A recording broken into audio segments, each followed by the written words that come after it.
markasta wuxuu ka fogaaday naftiisa waxay jeceshahay inuu go'aamada ku qaato naftiisa waxay jeceshahay inuu go'aamada ku qaato qodobka qofka professionalka lagu yaqaan dawada xawayaan waa inuu dhageysto communication skillskusuna aad u sareeyaan waa qof markuu kulanka imaado la hadlayo dhageysanaya fahmaya maaha qof iyadoo kulankii lagu jiro sii jeeda oo meel kale ka fakiraya oo hadhow marka la weydiiyo waxba aan ka ogeyn maaha waa qof kulanka la fadhiyo waxa laga hadlayo garanaya kulanka oo la fadhiyo waa qof ku tala galay qoraalkeedii wata minuteskiisa qaadanaya waa qof dhaqankiisu yahay inuu xiriir la sameeyo go'aamada soo saar cid khusayso oo dhan oo hadduu go'aan soo saarayo keligii iskuma koobayo cid khusayso dhan la shaargaranaya uu la wadaagaya dawada qodobka ugu dambeeya ee tobanaad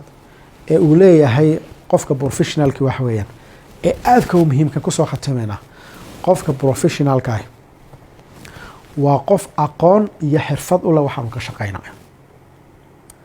aqoon buu leeyahay wuxuu kale u leeyahay xirfadna uu leeyahay oo waxaan ka shaqeynay skillskeedii buu leeyahay